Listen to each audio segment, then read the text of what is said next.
कह रहे होंगे कि सुहाग रात का वीडियो कब आएगा। आइए आ रहा है, देख लो। चंदन भाई पूछ के आए थे, मयंक भाई आए हैं हमारे घर। शिवानगी का एक चैनल था, भाई हाथ मिलाओ। शिवानगी का चैनल था, उसका मोनेटाइजर कर दिया है, उसका भी पैसा वैसा थैंक यू। बढ़ गया भैया।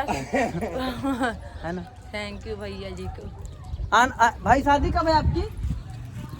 9 जुलाई को भाई की शादी है। देखो बिगड़ निमंत्रण दिए जा रहा है, लग रहा है भाई। और भाई आप? बढ़िया भाई, बढ़िया। ये छोटे भाई हैं उनके, और ये भी वीडियो बनाते। आपका चैनल है यूट्यूब? हाँ यूट्यूब में इस नाम से एक्टर आकाश। एक्टर आकाश के नाम से बढ़िया वीडियो बनाते हैं, और मेरे से ज़्यादा पैसे इनके बड़े भैया पहले से कमाते। साथ आए हैं ब्यूटी पार्लर का सामान लेने, और अभी मिठाई लेकर जा रहे हैं। आज मेरी सुहाग रात है ना।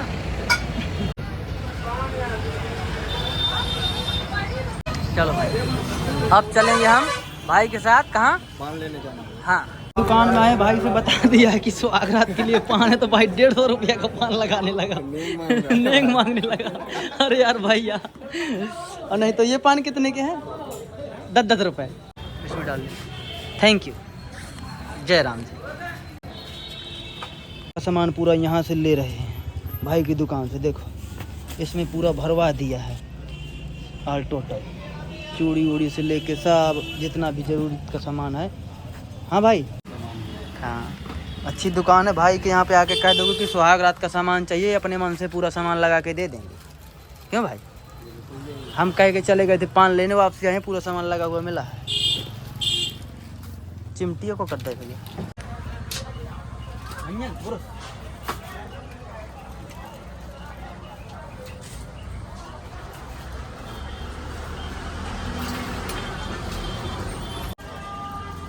चलो, जिसकी शादी हो गई हो तो उसे पता ही होगा, और जिसकी नहीं हुई होगी तो पता चल जाएगा भाई। शादी क्या होती है। साबुन, इससे क्या होता है? बाल नहीं झड़ेंगे? बाल इसमें झड़ेंगे? ओह, तो ये गलती से न लगाए कोई व्यक्ति। ये गलती, ये बाल झड़ने वाली साबुन है भाई। इनको अलग रख तू। ये प्राइवेट जगह लगाई जाती है। देखो साफ कहना, खुश रहना, सर में कभी नहीं लगाना। और हाँ, अगर कोई व्यक्ति टपक गया हो तो नगुआ ना मिल रहा हो, तो ये साबुन लेके जा सकते हैं, सबको लगवाओ और तालाब में कुदा दो, सबके बाल झड़े हुए निकलेंगे, सब मुंडन हो गए, बात खत्म। चलो बढ़िया, चांदनी साबुन सपोर्ट करें।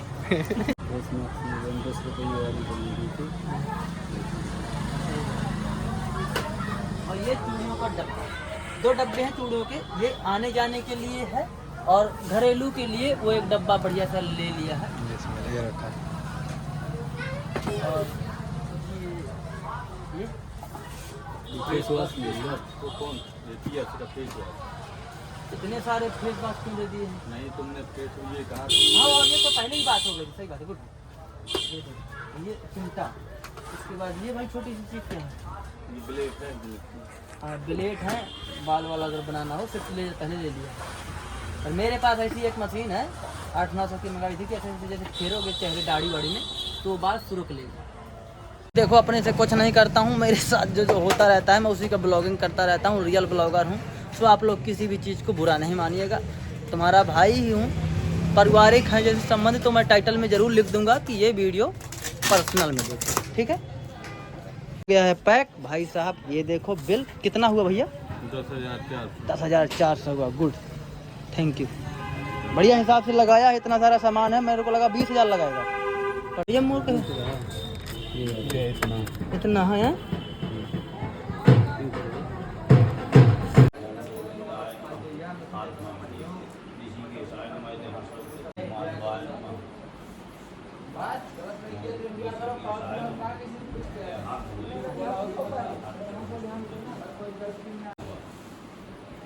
ओम प्रभु मंदाकिन्यास्ति यजुगाद सर्व पाप हरं शुभं तदिदं संकल्पितं देवस्नानार्थं प्रति मंदाकिन्यास्ति यजुगाद 9 ग्रहण मंदाकिन्यास्ति यजुगाद सर्व पाप हरं शुभं तदिदं संकल्पितं देवस्नानार्थं प्रतिगृहीतां श्री उत्तमं विलेपनं सुश्रेष्ठ चंदनं प्रतिगृहीतां श्री चंदनं खंडनं दिव्यं गंधारो गंधे उत्तमं विलेपनं सुश्रेष्ठ चंदनं प्रतिगृहीतां श्रीचन्दनं खण्डनं दिव्यं गन्धारुगन्धे उत्तमम् अवलेपनं सुश्रेष्ठचन्दनं प्रतिगृहीताम् ॐ श्रीचन्दनं खण्डनं दिव्यं गन्धारुगन्धे उत्तमम् आगृह्य सर्वदेवानां प्रतिगृहीताम्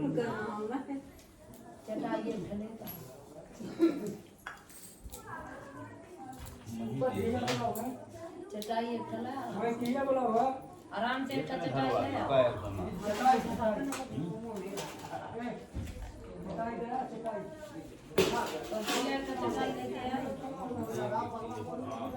पुष्पाणि प्रतिगृहीतां माल्यादीन सुगन्धीन मालित्यादीन वै प्रभु माल्याहितानि पुष्पाणि प्रतिगृहीतां माल्यादीन सुगन्धीन मालित्यादीन वै प्रभु माल्याहितानि पुष्पाणि प्रतिगृहीतां।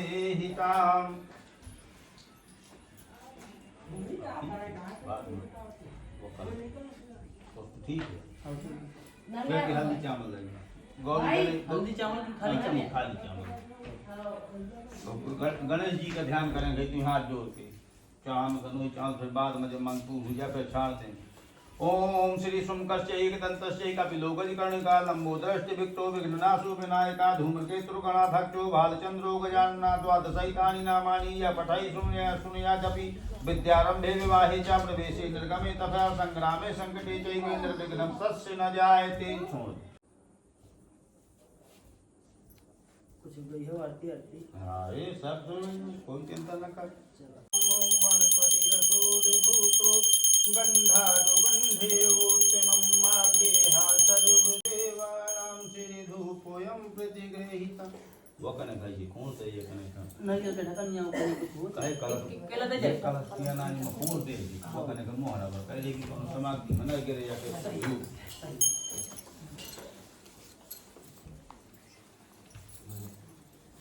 कथा स्टार्ट हो। अब बताओ कथा सुन के सुना दो कि हिंदी हिंदी से सुनाइए कथा बढ़िया हिंदी से अच्छा सबको समझ में आए। कथा का बहुत बड़ा महत्व होता है, सुनने वाले को करवाने वाले को बहुत अच्छा फल मिलता है। ये लो हल्दी चावल दोनों हल्दी चावल हाँ अब यही बात है कि सफेद हटा दोनों जने डाल दो पर हाँ ये इधर ले आगे ध्यान रखिए।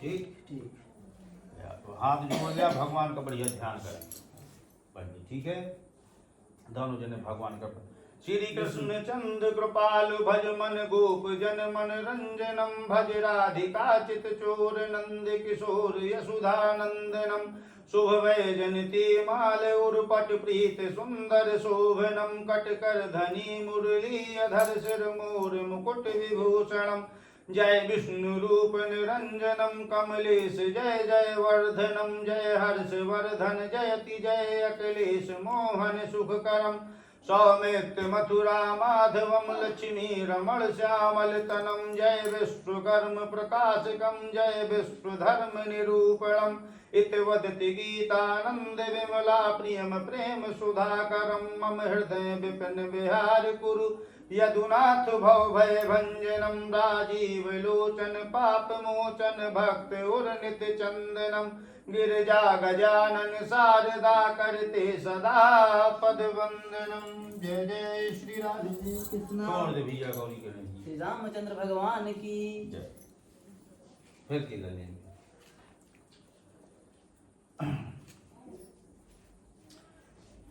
व्यास जी बोले कि एक समय नैमिषारण्य तीर्थ में शौनकादि 88,000 ऋषियों पुण्यवेत्ता सूत जी से पूछने लगे कि जिस व्रत अथवा तप से अपना अभीष्ट फल प्राप्त हो सकता है उसको हे महर्षि आप हमसे कहिए। सूत जी बोले एक समय नारद जी ने इसी प्रकार लक्ष्मीपति श्री विष्णु भगवान से पूछा था। विष्णु भगवान ने देव ऋषि नारद जी से जिस प्रकार कहा उसे तुम मन लगाकर सुनो। एक समय नारद जी ने दूसरों की भलाई करने की इच्छा से अनेक योनों में घूमते हुए मृत्यु लोक में आगमन किया। यहाँ आकर अनेक योनियों में उत्पन्न हुए समस्त मनुष्यों की तरह तरह के क्लेशों से युक्त और अपने कर्मों से दुखी देखकर इन प्राणियों का दुख ठीक ठीक किस प्रकार से नाश हो सकेगा ऐसा मन में सोचकर विष्णु लोक को चले गए। वहां श्वेत वर्ण और 4 भुजाओं वाले देवों के ईश नारायण को जिनको हाथों में शंख चक्र गदा पद्म तथा वनमाला पहने हुए थे देखकर स्तुति करने लगे। नारद बोले हे भगवान आप अत्यंत शक्ति से संपन्न हैं मन तथा वाणी आपका नहीं पा सकती। आदि भूत और भक्तों के दुखों को नष्ट करने वाले हो, आपके लिए मेरा नमस्कार है। नारद जी विनती सुनकर विष्णु से ने दर्शन दिए और बोले, हे मुनि, वह सब आपका मनोरथ तुम मुझसे कहो, उन सब का मैं उत्तर दूंगा। नारद जी बोले, मृत्यु लोक के निवासी प्राणी अनेकानेक योनियों में उत्पन्न हुए पाप कर्मों से महादुखी हो रहे हैं। सो हे स्वामिन, यदि आपकी मेरी ऊपर कृपा है तो बताओ कि उनका दुख किस प्रकार नाश हो सकेगा। श्री भगवान ने कहा कि हे पुत्र, तुमने संसार के ऊपर कृपा करने की इच्छा से उत्तम बात पूछी है। जिस उपाय के करने से प्राणी मोह से युक्त हो जाता है, उसे सुनो, मैं तुमसे कहता हूँ। बहुत पुण्य प्रदान करने वाला और स्वर्ग एवं मृत्यु लोक में परम दुर्लभ व्रत है। तुम्हारे स्नेह से मैं उस व्रत को कहता हूँ। श्री सत्यनारायण के व्रत को भली भांति विधि पूर्वक करने से प्राणी शीघ्र ही सुख को भोगता और परलोक में मोक्ष को प्राप्त होता है। भगवान के ऐसे वचन सुन नारद ऋषि बोले, हे भगवान, उस व्रत का क्या फल और क्या विधि है, एवं उस व्रत को किसने किया है, तथा वह व्रत कौन से दिन करना चाहिए, यह सब विस्तार पूर्वक कहो। श्री भगवान बोले, यह दुख और शोकादि को शांत करने वाला, धन और धान को बढ़ाने वाला तथा सौभाग्य और संतान को देने वाला और सर्वत्र विजय को देने वाला है। और जिस किसी दिन मनुष्य भक्ति श्रद्धा से युक्त हो, उसी दिन संध्या के समय सत्यनारायण भगवान की पूजा करे, ब्राह्मण को बंधुओं सहित धर्म में तत्पर हो, नैवेद्य और मिठाइयाँ और सबाया प्रसाद भक्ति से अर्पण करे, केले की फली और घी दूध गेहूं का चूर्ण और गेहूं के चूर्ण के अभाव से साठी का चूर्ण और गुड़ ही लेना चाहिए, परंतु संपूर्ण प्रसाद भक्ति भाव से इकट्ठा करके भगवान को भोग लगाएं। अपने बंधुओं सहित कथा का श्रवण करें, करके ब्राह्मणों को दक्षिणा दें। पश्चात बंधु बांधवों सहित ब्राह्मणों को भोजन कराएं, फिर भक्ति से स्वयं प्रसाद खावें। नित्य गीतादि का आचरण को करें। पश्चात श्री सत्यनारायण भगवान का ध्यान करते करते अपने स्थान को चले जाएं। इस प्रकार व्रत करने से निश्चित ही मनुष्यों की इच्छा पूर्ण हो जाती है। विशेष करके कलयुग में भूमि के ऊपर यही लघु उपाय है। इस श्री दीवो खंडो प्रथमो अध्याय समाप्त। छोड़ दे गौरी जी।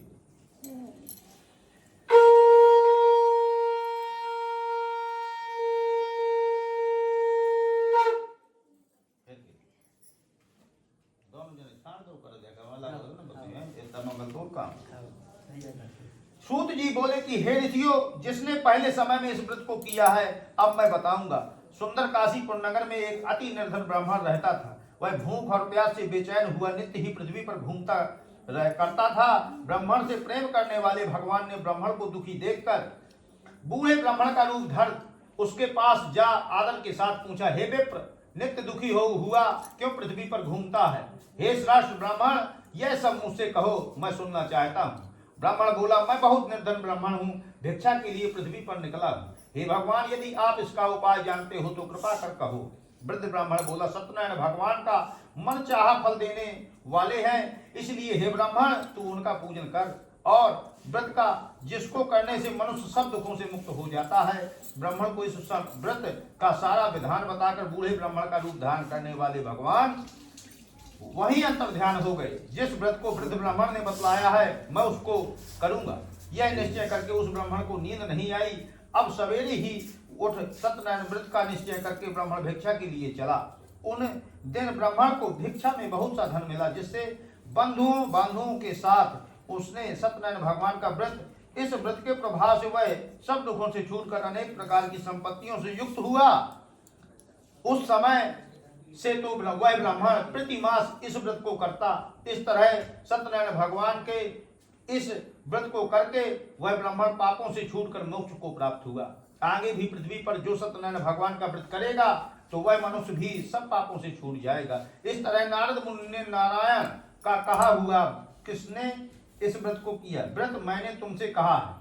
हे विप्रो, अब क्या कहूँ? ऋषि बोले, हे मुनि, संसार में उस ब्राह्मण से सुनकर किस किसने इस व्रत को किया, हम सब सुनना चाहते हैं। इसके सुनने की हमारी हृदय से बड़ी श्रद्धा है। सूत जी बोले कि हे मुनियों, जिसने इस व्रत को किया है वह सुनो। एक समय यह ब्राह्मण धन और ईश्वर के अनुसार बंधुओं के साथ व्रत करने को तैयार हुआ। इसी समय एक लकड़हारा बेचने वाला आया और बाहर लकड़ियों को रखकर ब्राह्मण के घर गया।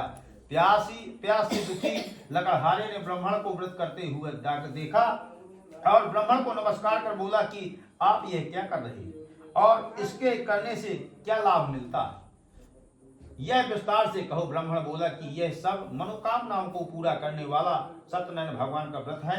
उसी की कृपा से मेरे यहाँ धन धान्य की वृद्धि हुई। उससे इस व्रत के विषय में जानकर लकड़हारा बहुत प्रसन्न हुआ और चला गया। सत्यनारायण देव के लिए मन में यह विचार किया कि आज लकड़ी बेचने से जो भी धन की प्राप्ति होगी उससे ही मैं सत्यनारायण भगवान देव का उत्तम व्रत करूंगा। मन में यह विचार कर लकड़ियों सिर पर रखकर जिस नगर में धनवान लोग रहते थे ऐसे सुंदर नगर में गया। उस दिन उसे लकड़ियों का दाम दुगना मिला। तब वह प्रसन्न होकर पक्के केले की फली, शक्कर, घी, दूध, गेहूं का चूर्ण सब इकट्ठा करके प्रसाद भाइयों को बुलाकर विधि के साथ व्रत किया। उसके प्रभाव से लकड़हारा धन पुत्रादि को युक्त हुआ और संसार का सुख भोगकर वैकुंठ लोक को चला गया। इस श्री डी खंडों को दूसरा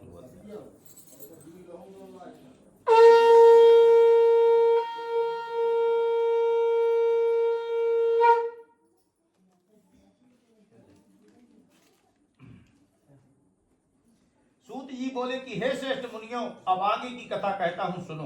पहले समय में एक उल्कामुख नाम का एक राजा, बुद्धिमान राजा था। वह सत्य वक्ता और जितेंद्रिय था। प्रतिदिन देव स्थान में जाता तथा ब्राह्मणों को धन देकर संतुष्ट करता था। उसकी स्त्री कमल के समान मुख वाली और सती साध्वी थी। भद्रशिला नदी के किनारे उन दोनों ने सत्यनारायण भगवान का व्रत किया। उस समय में वहां पर एक साधु वैश्य आया जिसके पास व्यापार के लिए बहुत प्रकार का धन था। नौकों को किनारे ठहरा कर राजा के पास गया और व्रत करते हुए देख विनय के साथ पूछने लगा कि हे राजन, भक्ति युक्त चित्त से आप ये क्या कर रहे हैं? मेरी सुनने की इच्छा है, यह आज मुझे बताइए।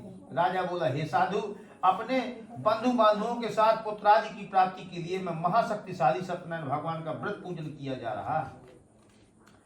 राजा का वचन सुनकर साधु आदर से बोला कि हे राजन, मुझसे यह सब विधान कहो, मैं भी तुम्हारे कथनानुसार इस व्रत को करूंगा। मेरे भी कोई संतान नहीं है और इससे निश्चित ही होगी। राजा ने सब विधान सुनकर व्यापार के निमित्त हो आनंद के साथ घर गया।